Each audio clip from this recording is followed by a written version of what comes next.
In at number 5 we have the King Opera House. The King Opera House in Van Buren was built in the late 19th century, but didn't get famous from the shows it hosted or its beautiful interior, but instead the Opera House is noted for its connection to a murder, and there are rumors that it is haunted by the murdered actor. It all began with actor Charles Tolson, who was the owner of the Tolson Stock Company, which was a traveling acting troupe. The troupe had just finished a week of performances at the King Opera House in September 1903, and they were headed out of town to go to another performance. They headed to the train station, and when Tolson made his way to the ticket window, someone called out his name. Dr. William Parman, a well-known local doctor, emerged and shot Tolson with his revolver. Tolson was shot in the hip and the chest, and he was taken to the Fort Smith Hospital, but it was too late, and he died from his injuries. Dr. Parchman's motive for the incident was that he believed his 17-year-old daughter was in love with Tolson, was planning on running away with him, even though Tolson was married and his wife was a member of the acting troupe. Tolson knew Dr. Parchman and his daughter Allie, but there was no proof that he had any intention of eloping with the girl. Parchman was acting based on the information given to him by a vinegar salesman who may have had an interest in the young girl. Parchman was found not guilty of the murder despite there being multiple witnesses. Interestingly, both Allie and the vinegar salesman left town and were not present for the trial. It's said that Tolson's ghost haunts the King Opera House, which was the location of his last performance. Today, the Opera House is a contributing property to the Van Buren Historic District, listed on the National Register of Historic Places. It isn't currently open to the public, but is available to be rented out. In at number 4 we have Toltec Mounds. The Toltec Mounds is a famous historical site in Arkansas and is a National Historic Landmark, one of 4 in the Arkansas State Park system, and this park is the largest and most complex mound site in the state. Arkansas was once the home of a group of people referred to as the Plum Bayou culture by archaeologists and historians. Their existence in the area is a bit of a mystery. These people were not related to the Toltec tribes from Mexico, despite the site's name. The Plum Bayou culture also cannot be traced to any other group of people living in the area when the tribe was active. A total of 18 mounds have been identified in the area, all built between 650 and 1050 AD. One mound stands 49 feet high and another at 39 feet, with many smaller mounds surrounding it. The site was abandoned around 1050 AD and no remnants of the residents exist outside of the Toltec Mounds. Today, the site is still an active archaeological site in the home of Toltec Mounds Archaeological State Park. As for hauntings at the site, if an entire culture disappearing without a trace isn't creepy enough, many visitors to the site have reported the appearance of lights or orbs near the mounds, seeing ghosts and hearing footsteps around the site at night. Many of these findings have been caught on camera and video, and so many paranormal investigators, ghost hunters, and haunting enthusiasts have confirmed there is activity in the area. Whether it's from the Lost Society or not, we may never know. The mounds are open daily for visitors, with tours available to learn more about the history and hauntings in the area. In at number 3 we have the Allen House. The Allen House was built back in 1905 and was named after the original owner, Joe Lee Allen, where he lived in the home with his family for many years. Although Joe died in 1917, his wife Caddy stayed in the home with the 3 children Laddle, Lonnie, Lee, and Lewis. Sadly, Laddle took his own life in one of the bedrooms by drinking potassium cyanide, and it was unknown for many years for why she did it. After her death, her mother Caddy Allen kept the room completely closed off from the rest of the house. When Caddy passed in 1954, the property was split into rental apartments, and soon after renters moved in, they reported hearing footsteps and moans from the bedroom where Laddle died. In 1985, new owners bought the house and opened the bedroom, and it still contained the bottle of cyanide in a closet. The house changed owners twice, and in 2007, Mark and Rebecca Spencer purchased the Allen House and had a complete paranormal investigation done in 2008 because of the endless unexplainable instances. The investigators recorded over 40 voice phenomena and had their own paranormal experiences throughout their investigation. On August 22, 2009, Laddle's love letters were discovered in the attic floor. Over 90 letters detail her 1948 love affair, which ended with her taking her own life on Christmas night. After the owner Mark had experienced endless amounts of paranormal activity and discovering Laddle's love letters, he wrote a book called A Haunted Love Story. Nowadays, the home can be booked for tours explaining the history and the paranormal activity that goes on in the Allen House. During the Halloween season, it's open to the public from 6 to 11 p.m. for tours, and paranormal investigators and ghost lovers flock to hopefully experience Laddle's ghost that haunts the house to this day. In at number 2 we have Clayton House. The Clayton House is a historical treasure, but it's also one of the most haunted places in Arkansas. The home was originally built in 1852 by a man known as Mr. Sutton, and several years later, William Henry Harrison Clayton purchased purchased the house and renovated it, doubling it in size, transforming the style into Victorian Gothic Italianate. Mr. Clayton lived here from 1882 to 1897 with his wife along with their 7 children. The home still has old portraits of William and his wife Florence hanging on the wall and still had numerous priceless family belongings in the home. William had a twin brother, John K. Clayton, who was a US senator who had been mysteriously assassinated in 1873, and many believe his ghost is one that haunts the Clayton house. The second floor bedroom seems to have the most activity, and staff and visitors have reported hearing footsteps, boots stomping, and doors slamming, along with seeing apparitions. Music and singing have also been heard throughout the house. People who have visited this home have described seeing one ghostly apparition known as the Tall Man,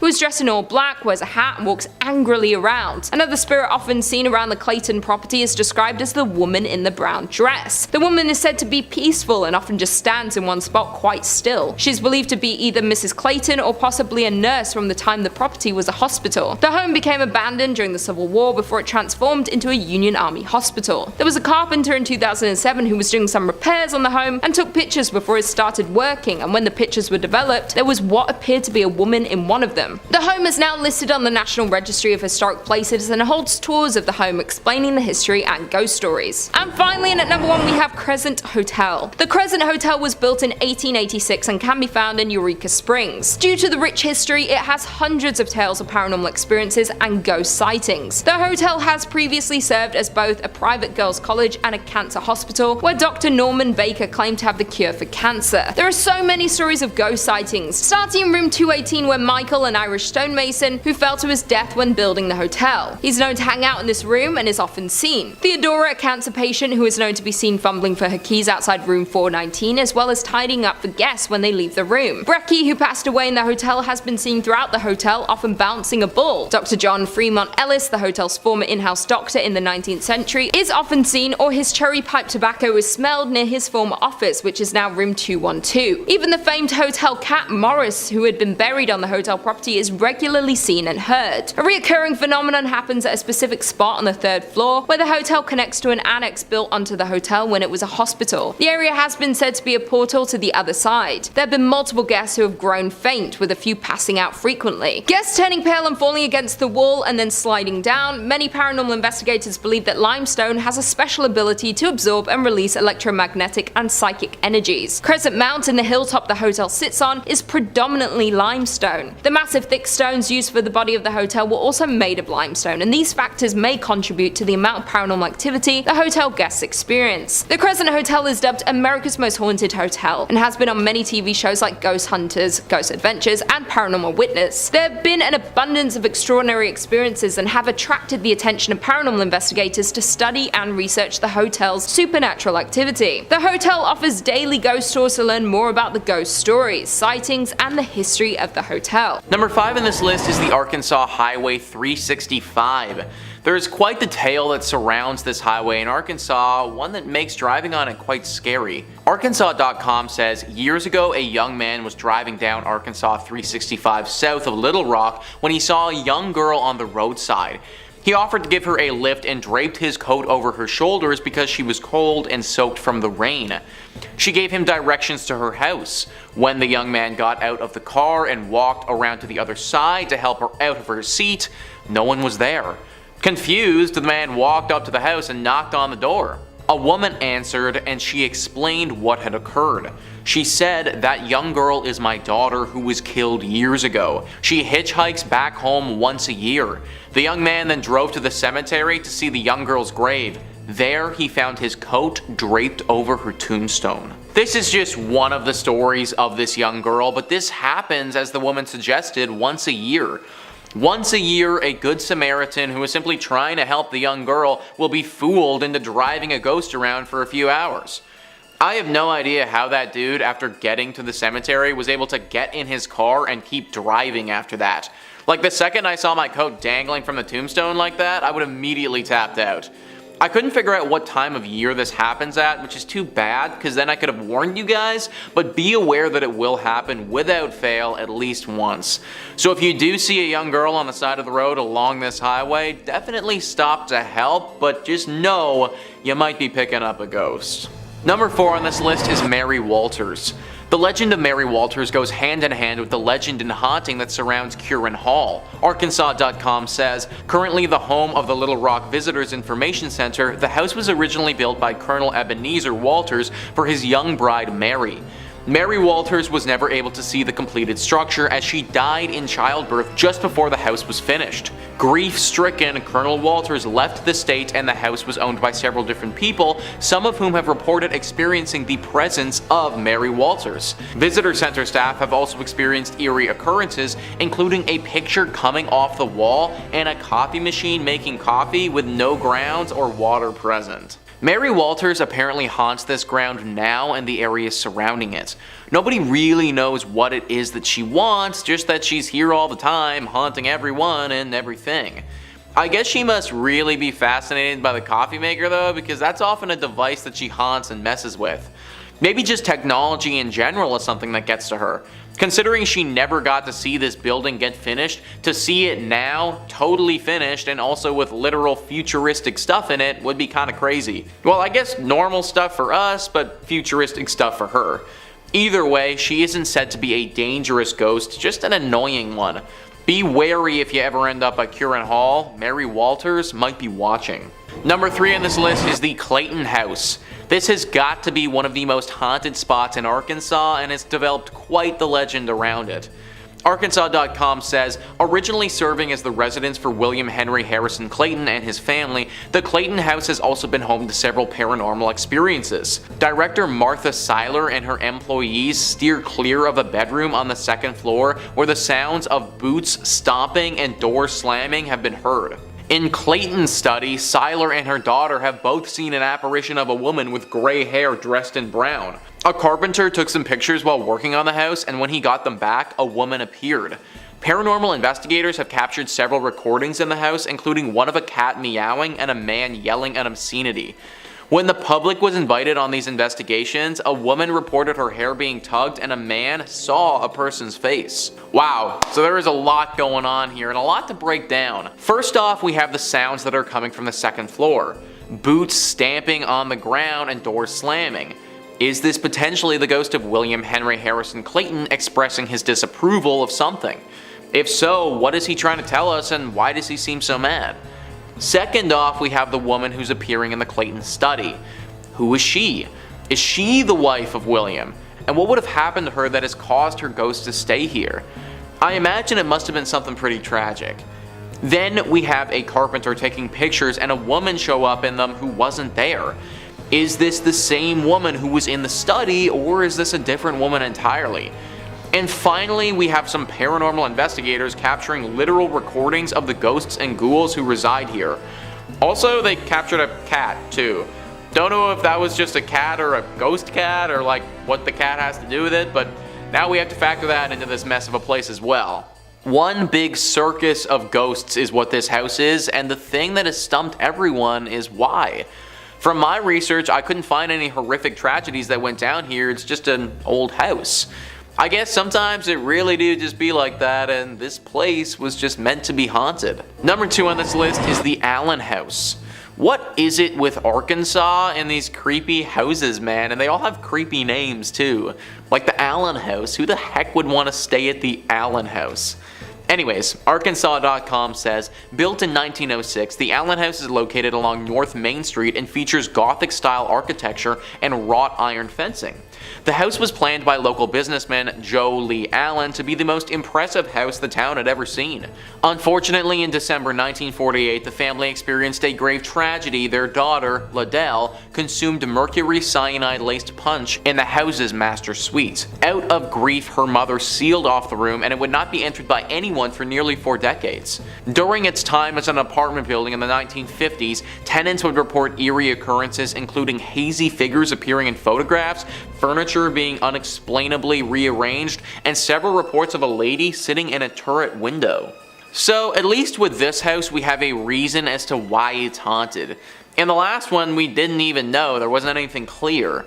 I think this one is pretty clear and obvious though. Liddell took her own life in the master suite and the mother completely sealed off that room, effectively trapping any spirit or paranormal energy in there. Such a tragic story that you never want to hear. Now we can't forget that story either because the paranormal events, and I'm assuming Liddell's spirit, keeps haunting this place. Avoid the Allen House altogether if you're ever in Arkansas. And finally, number 1 on this list is Ghost Mountain. This is definitely the sickest and most twisted story on this list for sure. Arkansas.com says, a tragic story surrounds a mountain southeast of Drake Field Airport in Fayetteville. In the 1930s, a man came home to his wife and child after a long night of drinking. His wife had been up all night caring for the sick child whose incessant crying had made the inebriated father furious. In his anger, he grabbed the baby, stumbled outside, and threw the child down their well. His wife grabbed the well's rope in an attempt to save the baby, but the father cut the rope, leaving the wife and child in the well. The father left town never to be seen again. Reports have been made that a woman's screams and a baby's crying can still be heard in this location. If this story is true, then my god, this father rivals the most sick and twisted individuals to ever walk this earth. I don't care how drunk you are, to take your kid and to throw your own child, your own flesh and blood, into a well, and then have your wife follow that child, and to leave them there. This is the scum of the earth, guys. It's no wonder this place is haunted based on an event like this. My heart just goes out to that child and that wife, and hopefully one day their souls can find peace. Number 5 on this list is the Empress of Little Rock. The Empress of Little Rock, that just sounds imposing, man. Like a mission in Red Dead Redemption 2 or something like that. Arkansas Urban Legend says, originally built as the most extravagant dwelling in the state by wealthy saloon keeper James H. Hornibrook, the house currently operates as the Empress of Little Rock, a luxury bed and breakfast. Several paranormal encounters had been witnessed by former owner Robert H. Blair, workers, and guests. Blair saw a period-dressed gentleman complete with top hat floating down the stairs. While restoring the secret poker room in the attic, hired painter Timmy Watts found himself locked out even though no handle or lock was on the door yet. When he returned with a screwdriver to let himself back in, Watts saw that the door was now open and the same image of a man that Blair previously witnessed appeared before him. That is one frightening story from Watts there. The door gets locked even though it literally physically cannot get locked, and then it gets unlocked and you see a man appear before you. Very questionable. Also, just the fact that you were also in the secret poker room in the attic as well. Like, you already know that some shady stuff probably went down up there after hours. I imagine that those walls have been host to some very questionable activities themselves. Either way, this place is super haunted. Lots of the locals don't ever stay here anymore for fear of what could be lurking here. They tell the newcomers about it, but oftentimes the newcomers don't heed their warnings and go there anyways. Usually, after they've done so, there's deep regret that's filled inside of them. Pretty much everybody that goes and stays here wishes that they hadn't. Number 4 on this list is the Mount Holly Cemetery. I feel like every state, every province, every country, every region, pretty much everywhere has got to have their own urban legend about a haunted cemetery. Like, there's always one place where there've just been too many strange occurrences. Well, Arkansas is no different, and they have their own cemetery with legends surrounding it. Arkansas Urban Legend says, located at Broadway and 12th Streets in Little Rock, Mount Holly Cemetery is the final resting place for many notable people. Several reports of paranormal sightings and photographs taken at the property have been made, including apparitions of people dressed in period clothing and bright lights and mists. Some visitors have claimed that statues have been mysteriously relocated to the lawns of nearby houses. The sounds of a flute echo have also been heard, and trinkets and small items have been known to appear and disappear around the graves. I wonder what that flute echo is. Could it be some sort of spirit who just really likes the flute?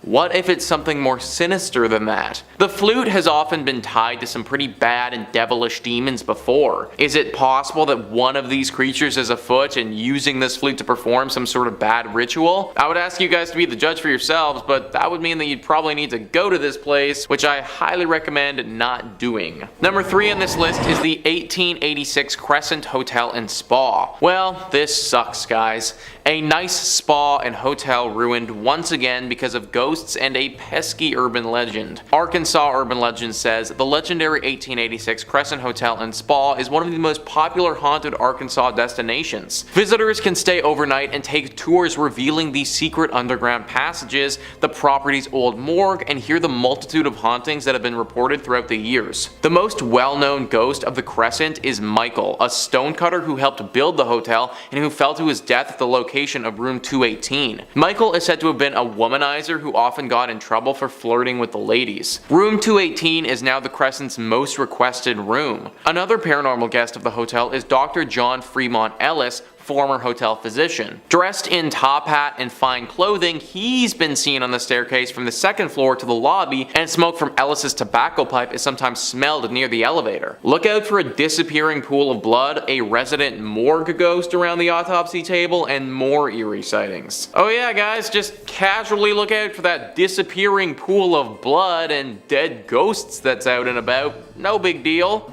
Oh, and also the ghost of a doctor who just walks around and does weird haunted crap. Totally cool, man. All very casual. Yeah, that's a big no, everybody. Spas are supposed to be relaxing. There is nothing relaxing about doctors and dead people and blood.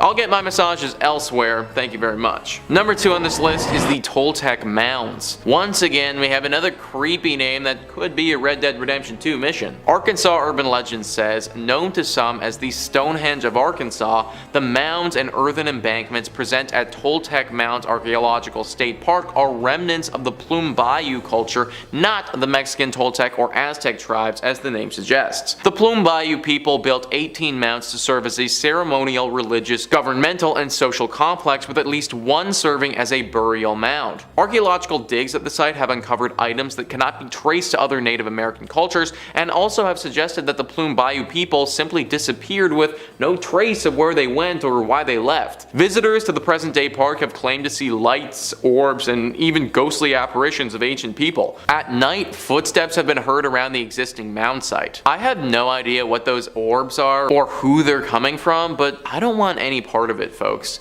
Clearly, there is a deep spiritual energy at this place that does not want to be messed with. By having all these warning signs, we should know that by now.